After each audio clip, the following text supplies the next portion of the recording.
আলহামদুলিল্লাহ, আল্লাহর কাছে লাখো লাখো শুক্রিয়া, একটুর জন্য বেঁচে গেলাম। ট্রেনের ছাদ থেকে সরিষা ফুলটি দেখতে অনেক সুন্দর লাগছিল।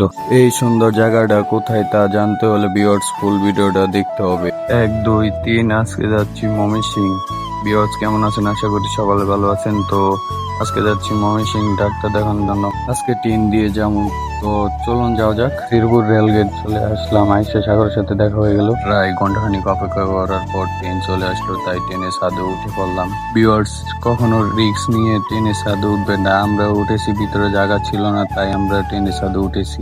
ভিউয়ার্স বলা হয়নি যে আজকে কে কে যাচ্ছি ময়মনসিংহ ডাক্তার দেখানোর জন্য। তো আজকে যাচ্ছে আমি, রিয়াদ, সাগর, 3 জন মিলে যাচ্ছি ময়মনসিংহ ডাক্তার দেখানোর জন্য। ট্রেনের ছাদ থেকে কাউরাইত বৃষ্টি দেখতে অনেক সুন্দর লাগছিল। 2 সাইডে নদী, চারপাশে গাছপালা, অনেক সুন্দর লাগছে।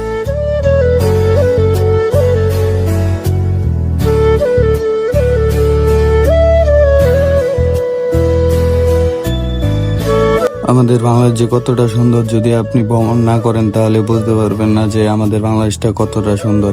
এমনিতেই কি বলা হয় যে আমাদের বাংলাদেশ সবুজ শ্যামলে ঘেরা, আসলে সবুজ শ্যামলে বাংলাদেশ ঘেরা পুরোটাই।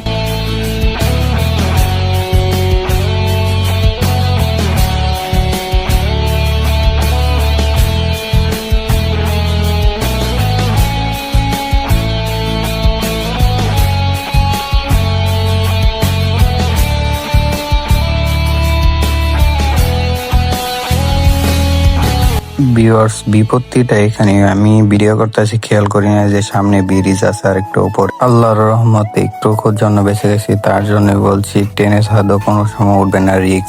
আশেপাশে প্রাকৃতিক ভিউ দেখতে দেখতে চলে আসলাম ময়মনসিংহ রেলওয়ে স্টেশনে। স্টেশন থেকে বের হয়ে এখন যাচ্ছি মাসকান্দা লিবার্টি হসপিটাল। রিস্কার থেকে ময়মনসিংহ শহরটা দেখতে অনেক সুন্দর লাগছিল। এদিকে আমার বন্ধু ফোন নিয়ে দেখেন কি করে। আরে ভাই তুই যে হ্যান্ডসাম, এটা বুঝছি রে ভাই। ভিউয়ার্স ডাক্তার দেখানোর পর অনেক রাত হয়ে গেছিল, তাই আর ট্রেন পাইনি, তাই বাসে উঠে পড়ছি।